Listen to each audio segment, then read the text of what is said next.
집중 분석 이슈타임 시간입니다. 권혁중 경제평론가와 이야기 나눠보겠습니다. 안녕하십니까? 네, 안녕하십니까?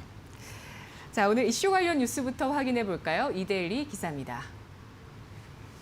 첫 고비 넘긴 대한항공 아시아나 통합항공사 출범, 산 넘어 산입니다.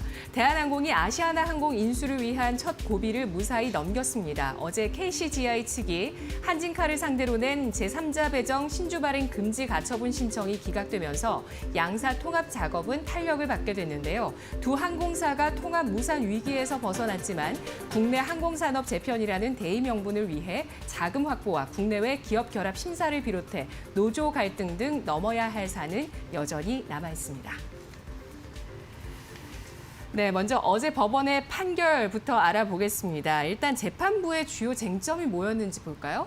일단 요약해서 설명드리면, 그러니까 재판부 입장에서는 이제 경영상의 목적으로 어쩔 수 없는 상황이었다. 그래서 한마디로 경영상의 목적으로 합병이 이루어질 수밖에 없다. 한마디로 그 강성포 펀드에서 주장했던 그 경영권의 그 확보 차원의 어떤 신주 발행은 아니다라고 이제는 판단을 했습니다. 그래서 쟁점 이제 세 가지를 좀 꼽을 수 있겠는데, 첫 번째로는 이제 판사의 쟁점 세 가지입니다. 어떻게 판단했는지, 첫 번째로는 경영산에 필요한 신주 발행이다. 아까 말씀드렸었죠. 그래서 이제는 판결문을 본다 그러면은 경영산에 꼭 필요한 부분이기 때문에 실제적으로 이 합병 같은 경우에는 그러니까 신주를 발행하는 거에서는 꼭 필요한 부분이었다라고 이제 얘기를 하고 있고요. 두 번째로는 대안이 없다는 거죠. 실제적으로 지금에 와서 그 대한항공이나 아시아나항공에 대해서 다른 대안이 없고요. 무엇보다 산은이 참여하기 때문에 산은이 이제 감독할 그 명분이 생기게 됩니다. 그러면 그렇게 되면은 아무래도 이런 어떤 신주 발행이나 나중에 대한항공이 아시아나를 인수하게 됐을 때 산은의 관리 감독에 들어가기 때문에 이런 부분도 충분히 고려할 만하다라고 볼 수가 있겠고. 세 번째로는 분쟁 구도를 결정적으로 바꾸지 못한다. 왜 그러냐면 산은이 말 그대로 정말 대한항공 한진칼의 지금 현 경영진의 뒷배우를 해주는 역할은 아니거든요, 사실. 그래서 판사가 봤을 때, 판결문을 봤을 때 실제적으로 꼭 그렇게 갈 의욕은 없다. 그래서 우호지분이라고 시장에선 보고 있지만 굳이 꼭 우호지분으로 갈 이유는 없고, 무엇보다 이렇게 된들 경영진이 이제 과반수를 넘지 않기 때문에 지분이, 그렇기 때문에 이거는 신주 발행에 대해서는 해도 된다라고 이제 좀 판단을 했다. 그래서 이제는 가처분 신청을 기각을 했다라는 게 이제 요약이라고 보면 되겠습니다. 그래서 앞으로 이제는 말 그대로 대한항공이 아시아나항공을 인수하는 부분에 대해서는 이제는 물 건너 갔다. 그러니까 이제부터 진행이 된다는 것이고, 반대할 명분은 많지만은 삼성물산 우리가 과거사를 보시면 아시겠지만 이미 인수합병이 진행되는 과정에 나중에 어떠한 판결이 나오더라도 이거 바꿀 수가 없거든요. 이미 주주는 다 바뀌었고 그다음에 투자자도 다 몰렸기 때문에, 그렇기 때문에 이제는 루비콘강을 건넜다라고 표현해야 될까요? 이제는 오늘 이제는 스케줄대로 바로 들어가기 때문에 사실 본안으로 가더라도, 본심사를 가더라도 제가 보기에는 이제는 스타트를 끊었다라는 게 좀 맞을 것 같다는 생각이 듭니다. 네. 산업은행 입장에서는 아시아나 항공을 꼭 매각해야 하는 처지이고, 그렇죠. 또 앞서서 좀 무산됐던 바가 있었죠. HDC 그룹 쪽에서 무산을 시켰고, 그리고 KCGI라는 이 한진칼 쪽과 이제 경영권을 놓고 조금 분쟁을 하고 있는 이 측에서 좀 의혹을 제기했던 경영권 방어 목적 아니냐라고 했던 부분에 대해서 기각을 하면서 이제 맞습니다. 합격을 용인시키는 법적인 절차가 진행됐습니다. 예상은 사실 저도 이렇게 판결이 나올 거라고 예상은 했고, 예상 그렇게 하셨죠? 어떠세요? 글쎄요, 저는 예. 과연 어떻게 될지는 좀 뜯어봐야 된다라고 저는 역시 생각을 했거든요. 신중하시네요. 예, 예. 좀 신중한 편이다 보니까, 왜냐하면은 사실 시장에서는 네. 이 경영권 방어 목적이 맞다라고 이제는 그쵸. 다들 이제 알고 예. 있기 때문에, 근데 법리적인 판단은 좀 다를 수도 있고요. 정부가 왜 또 이렇게까지 또 편을 드냐. 예, 그러니까 이런. 주가를 보면 알아요. 그러니까 아시아나 주가는 예. 어제 보시면 아시겠지만 11% 정도 뛰었는데, 네네. 이제 한진칼, 그러니까 이제 지주회사죠. 대한항공이 지주회사 한진칼은 떨어졌거든요. 이거 네. 올랐다가 이제 딱 떨어졌거든요. 그 시장의 반응이 뭐라고 생각하세요? 그러니까 이제는 투자자들이 봤을 때, 야, 아시아나항공 산다 이거죠. 야, 아시아나항공은 이제 망할 줄 알았는데, 야, 이제는 살아가니까 예. 지분 매수를 당연히 이제는 사야 되겠고, 한직한 입장에서는 아무래도 이제 투자자를 봤을 때는 약간 리스크를 안고 갈 필요가 리스크를 안고 이제 가는 형태가 되거든요. 그렇기 때문에 아무리 사느니 천문학적인 금액을 투자한다 하더라도 사실적으로 보면은 대한항공이 그 아시아나에 갖고 있는 부채라든지 모든 것을 떠안고 가기 때문에 사실 투자자분에서는 약간 불안불안. 그래서 아무래도 한진칼에 대해서 어제 이제는 매도세가 좀 나오지 않았나 이렇게 생각을 하고 있습니다. 네, 저는 이 판결이 나오면 두 종목 모두 떨어질 거라고 예상을 했는데 또 아시아나항공이 올라갔습니다. 그럼요. 네. 그만큼 또 합병에 대한 기대감이 있었다는 차원이 될 텐데요. 네. 합병의 첫 고비를 넘겼는데 앞으로 일정은 어떻게 될까요? 그러니까 구조는 그래요. 그 산업은행이 이제 한진칼을 도와주게 되고 한진칼이 이제 대한항공, 대한항공이 아시아나 이런 식으로 이제 자금이 이제 흘러가게 됩니다. 먼저 오늘입니다. 오늘은 이제는 유상증자 그 3자 배정 유상증자죠. 5천억이 되고요. 그다음에 교환사채, 전환사채는 아닙니다. 어떤 언론에서는 뭐 전환사채 얘기 나오는데 교환사채고요. EB, 그러니까 교환사채가 한 3천억 원 정도가 됩니다. 그러면 총 이제 8천억 원이 이제는 한진칼에 투입이 돼요. 네. 또 한진칼은 그 8천억 원을 가지고 대한항공이 유상증자하는 거를 뛰어듭니다. 한 8천억 원 정도 고스란히 시장에서는 한 7,300억 원에서 한 8천억 원 정도 고스란히 이제 유상증자에 참여할 것으로 보고.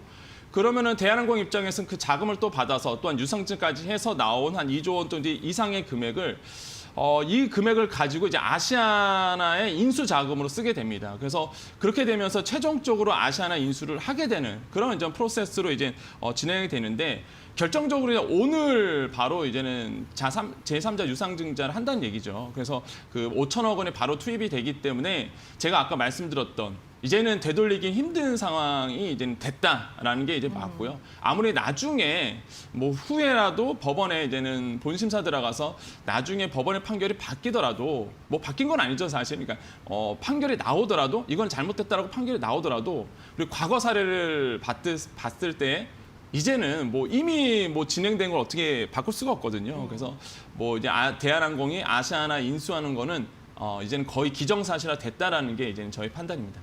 네.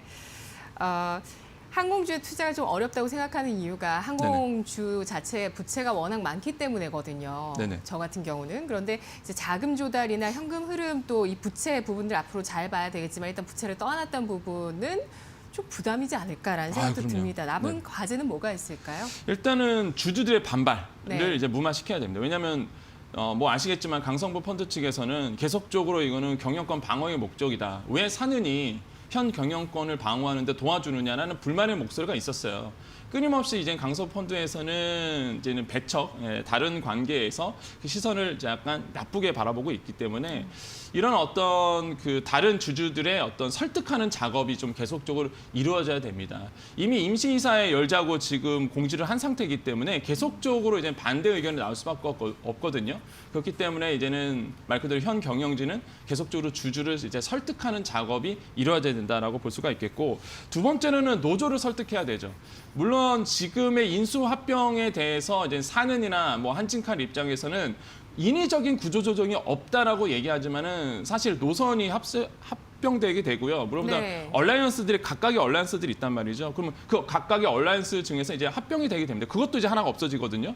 그럼 노선 합병되죠. 그다음에 기자재도 하나로 되니까 중복되는 거는 어쩔 수 없이 중복되는 부분을 이제 컷을 해야 되는 부분이 있는데 노동자들 입장에서 근로자들 입장에서는 사실 불안하거든요. 그래서 노조에서 지금 반대를 하고 있는 것도 바로 이런 부분입니다. 그래서 뭐 인위적인 구조조정이 없다라고 공표를 했지만은 아무래도 노조를 설득하는 작업, 안심을 시키고 그들이 열심히 일할 수 있는 그 일터를 마련해야 된다는 부분, 이런 부분도 이제 앞으로의 과제 중 하나다라고 좀 볼 수가 있겠습니다. 네. 세계 7위 항공사가 탄생하게 되는 겁니다. 네네. 이게 우리나라 또 경제에는 의미가 있을지 네. 이 세계 7위 항공사라는 것이 경쟁력이 있다고 봐야 될지 투자 관점에서 좀 생각을 해볼게요. 저는 충분히 있다고 봅니다. 네. 그러니까 프로세스 과정은 솔직히 전 불만이 좀 있는데, 네. 근데 이제는 하나의 메이저 회사, 한마디로 뭐 세계 7대 메가 캐리어가 생기는 거거든요. 그러면은 실제적으로 봤을 때의 규모의 경제를 좀 살릴 수가 있죠. 가장 큰 메리트는 그겁니다. 이제 항공은 이제 리스를 하게 되는데 아무래도 규모의 경제를 살리게 되면은 약간 그 교섭권에 대해서 우리가 그 교섭권에 대해서 경쟁 우위에 쓰게 되죠. 그러면 조금 더 저렴한 비용으로 리스도 할 수 있는 부분이 있겠고 또한 기재재를 도입할 때도 규모의 경제를 살려서 조금 더 저렴한 가격으로 경쟁 우위를 삼을 수 있기 때문에 이런 부분은 굉장히 좋다. 그래서 제가 봤을 때는 시너지 효과는 분명히 나올 것 같다. 다만 그 이제 과정 가운데 인수합병 과정 가운데 나오는 여러 가지 불협화음들을 과연 그 한진칼에서 또한 현 경영진에서 어떻게 무마시키면서 갈지, 그러니까 트러블이 있으면 안 되거든요. 그래서 잘 무마시켜서 갈지, 그거는 이제는 투자자 입장에서 좀 관심을 가져볼 만하다라고 말씀을 드리겠습니다. 네.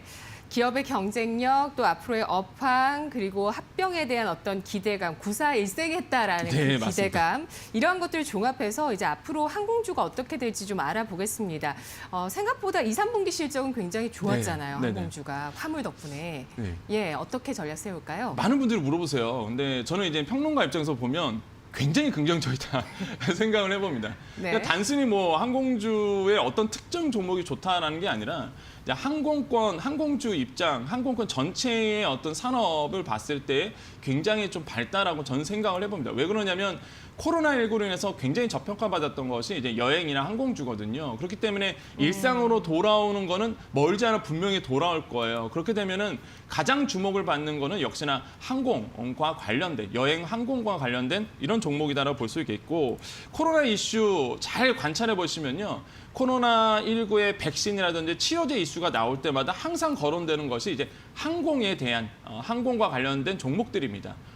역시나 투자자들이 관심을 가질 수밖에 없는 부분이겠고, 두 번째로는 역시 백신이 나오거나 치료제가 나온다 그러면 그걸 날라야 돼요. 그런데 그걸 나를 수 있는 기업이 네. 몇 군데가 없어요. 항공권에. 인증이 있는 네, 항공사만 맞습니다. 할 수 있죠. 아시아나항공은 원래 있었고요. 네. 대한항공이 이번에 인증을 받았죠. 그렇기 때문에 우리나라의 이 메가 캐리어라고 얘기하는 합병이 된다 그러면 뭐 아시아나 대한항공 이 두 회사가 아무래도 이끌어갈 수 있기 때문에 이런 부분도 우리가 조금 관심 있게 보셔야 되겠고, 세 번째로는 이제 합병 공시 소식이 나오면서 아무래도 두 회사의 아까 말씀드렸던 시너지 효과가 나올 수밖에 없기 때문에 이런 부분도 사실 굉장히 좀 초미의 관심사다. 그래서 긍정적으로 보고 있습니다. 그렇다고 너무 긍정적이만 있는 건 아니고요. 다만 이제 주의할 점이 있겠죠. 아무래도 현재까지는 코로나19로 인해서 지금 또 제3차 대유행이다라는 말이 나올 정도로 업황이 굉장히 안 좋은 건 아마 아실 겁니다. 그래서 당분간 제가 말씀드렸던 거는 이제 앞으로의 미래,